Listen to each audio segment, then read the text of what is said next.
guys, welcome back to my YouTube channel. If you haven't subscribe. Yes, subscribe. You saw by the title, How to Become Dan Humphrey. And yes, let's get into the video. So, I just finished Gossip Girl, the show, for the second time. I really want to watch it again because it's just so good. I love shows that are like a soap opera. But the reason why I can like always rewatch this show is because I'm a young adult. And it's so young adult, even though it took place more in a teenage. But, you know, when they got out of high school, like more when they was like in the real world, it just, like, it's a perfect young adult show to watch. You know, when you get to like season 3, after they like left college, it's like it gets just too good. It gets too good. But anywho, so I finally finished it, and I was going to make this video on Blair, how to become Blair Waldorf, but the thing about with Blair, I'm going to talk about her first, real quick. The thing about her, before I talk about Dan, how to become him, the thing about her with Blair is, I spoke about this also in my notes, she just is so stuck in a high school mindset. And I've noticed that a lot of people in this world anyway is stuck in a high school mindset. And the thing of like, it's not a good thing to be in. It's not. And Blair never really want to get out of it. Like, she was basically chasing after Chuck. And at first I'm like, oh my gosh, she's so cute, her and Chuck. But when I finished season 6, I'm like, you chased this man for so many seasons. And then you was really supposed to get with Dan. Dan is everything you wanted him to be. But the only reason why you didn't want to be with him, which is valid, he just wasn't on her level, yet. Even though he was in the behind the scenes, but he just wasn't on her level yet. But still, though, I don't think she would have never been satisfied. Because I think about her and Louis, before all of that stuff went down, like with the agreement and all of that, I really do think he actually did like her. It's just she kept going to Chuck, kept chasing him. So, yeah, that's when, and I'm glad that Dan actually just goes into it. Let's start. I love this. That's why I'm so happy with Dan that he finally stopped chasing her. I've noticed with Dan,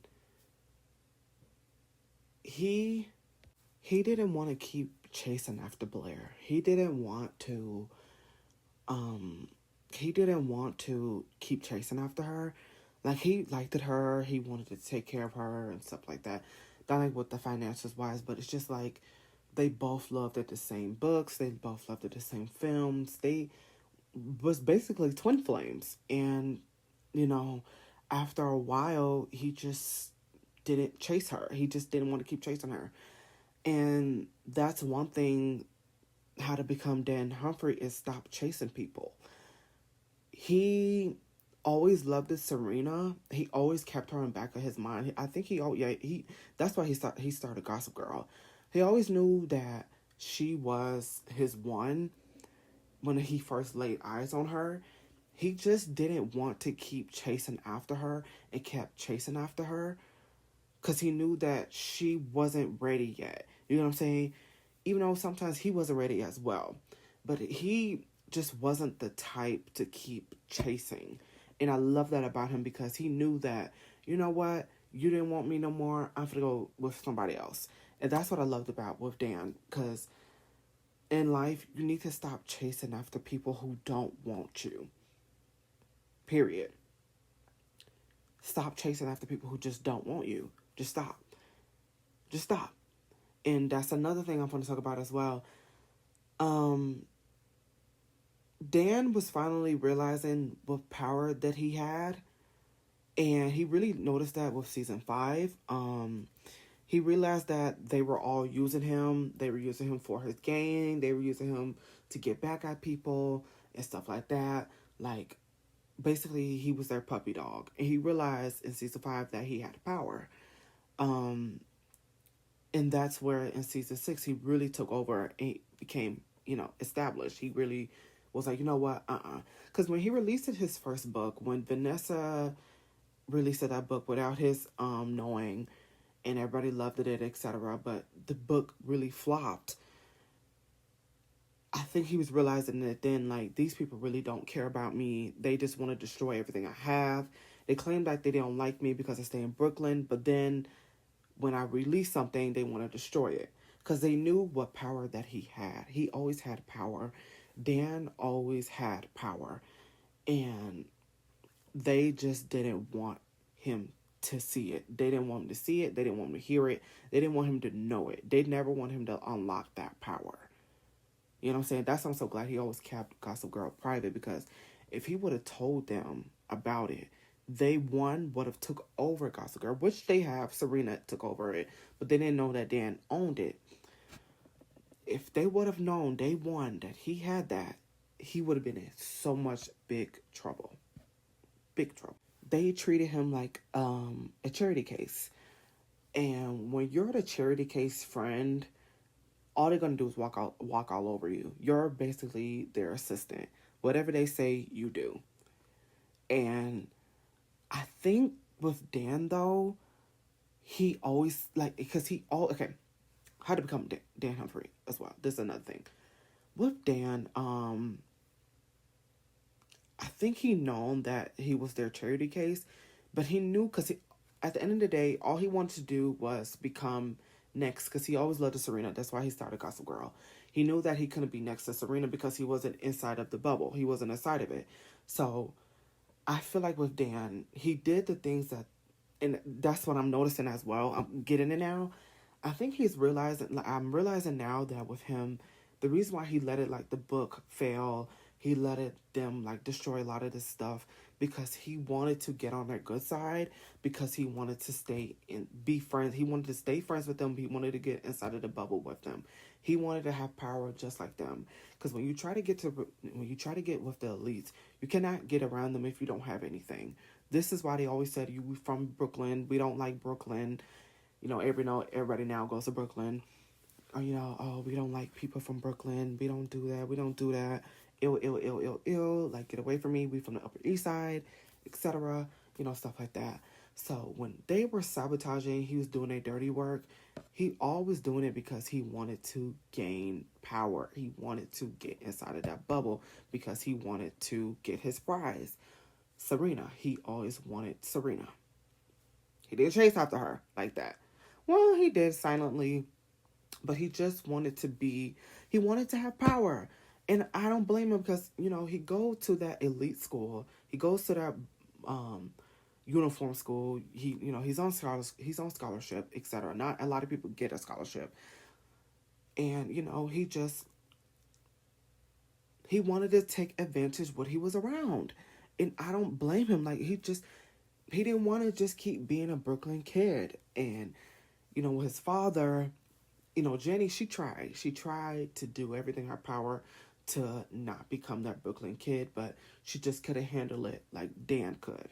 Dan was born for this. He was the one to break the curse, because the daddy, and when I saw this last episode, I'm like, his dad, he got very much identity crisis. He got identity issues, because how was you one of the biggest, like, pop stars, basically biggest band in the 90s, etc., and you still can become the biggest rock star in the world, but all you care about is your kids, overgrown kids at that. They wasn't really overgrown, but they really didn't care about you. They did, but they didn't, but they was doing their own thing. And it's like, you got in your own way. And he was trying to make Dan like him, and Dan just was not hearing it. He just was not allowing it. And that's also how to become Dan Humphrey. You cannot listen to people who want you to stay small just like them.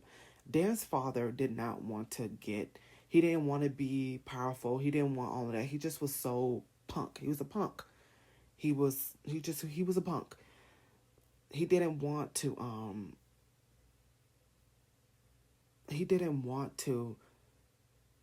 beat Bart Bass, even though he never would have beaten him, but he would have got Lily. I feel like if he would have, because the thing with Lily, she wanted a man that could take control, become the king, you know what I'm saying, become strong.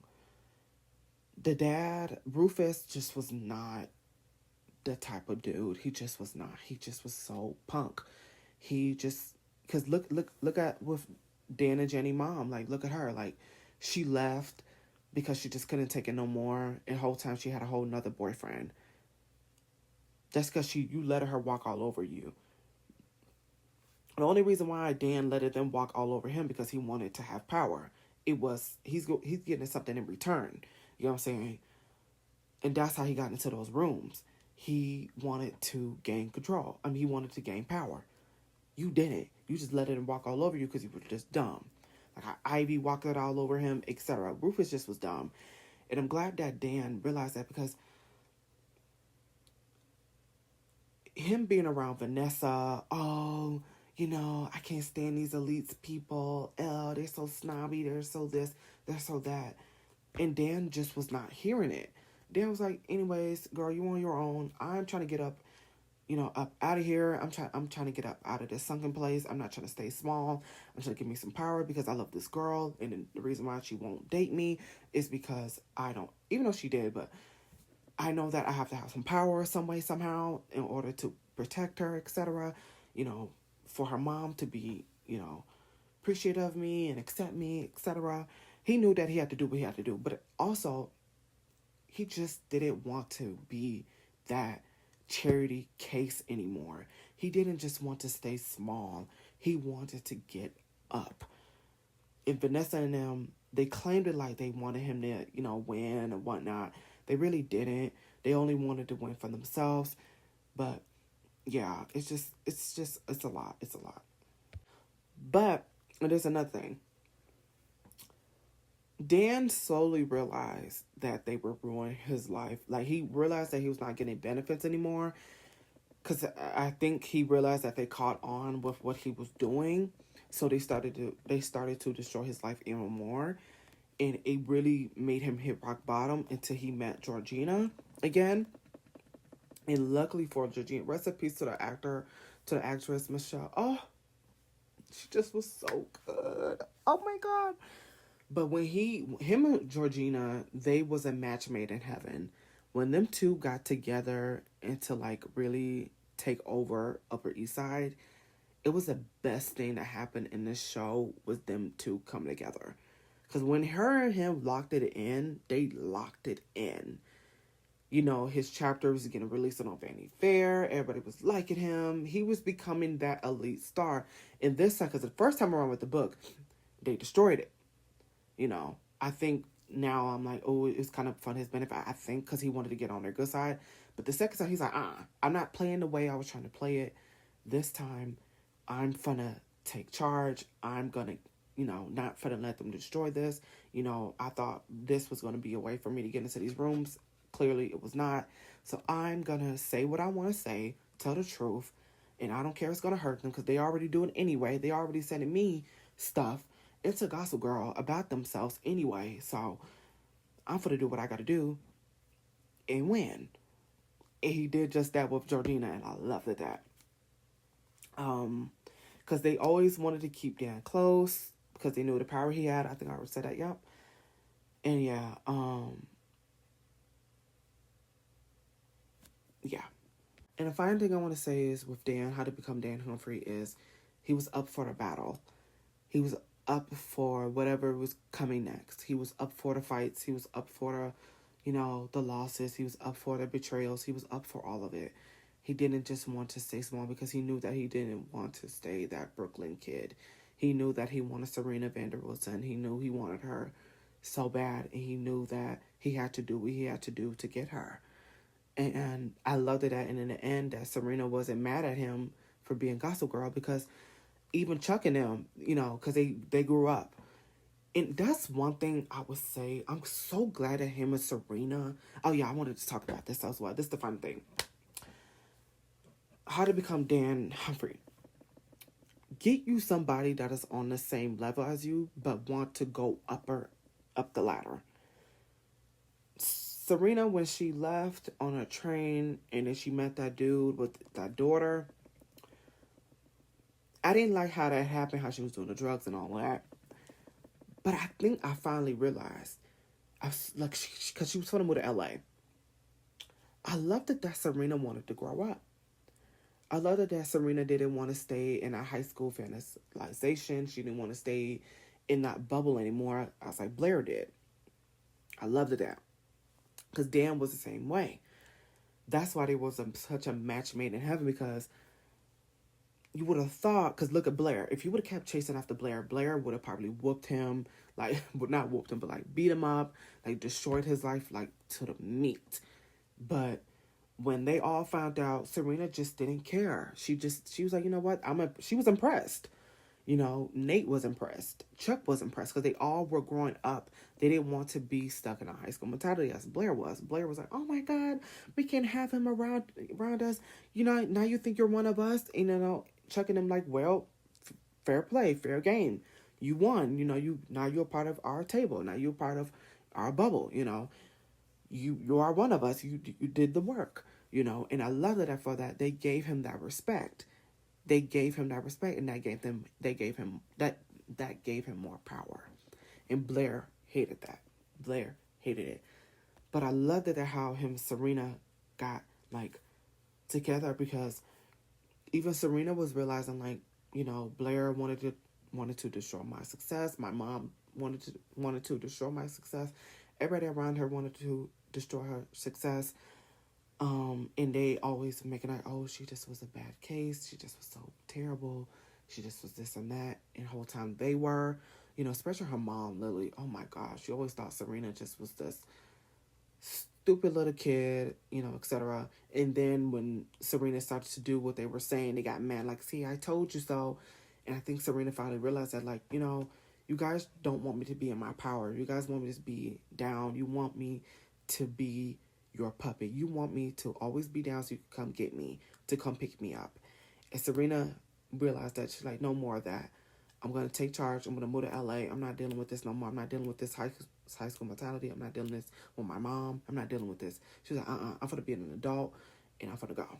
That's why she was dating that man, because she didn't want to keep being that same person. She wanted to be something different. Same as Dan. He didn't want to keep being a sob story, sob case, charity case, you know, seeing how his father, you know, staying at home, just being a dad all day, you know, he didn't want that. Not saying that's boring, but come on, you guys. Rufus wasn't really doing anything. He wasn't. The kids was not paying attention to him. Jenny was in her own world. She was starting a fashion empire. Dan was writing, doing what he needed to do, handling the Gospel Girl. All he was doing was being all up in Lily's butt. Like, that's all he cared. He didn't have no identity. He had no identity.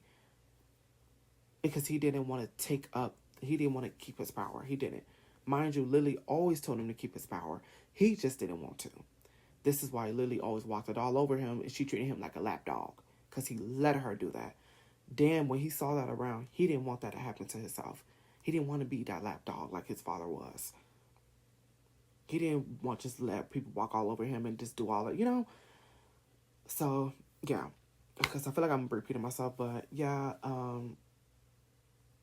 sometimes you gotta let your guard down in order to get a seat at the table. He wanted power, and he got it. So, yeah, that's how you become Dan Humphrey. I'm probably gonna rewatch it again. And yeah, you gotta do what you gotta do, girl.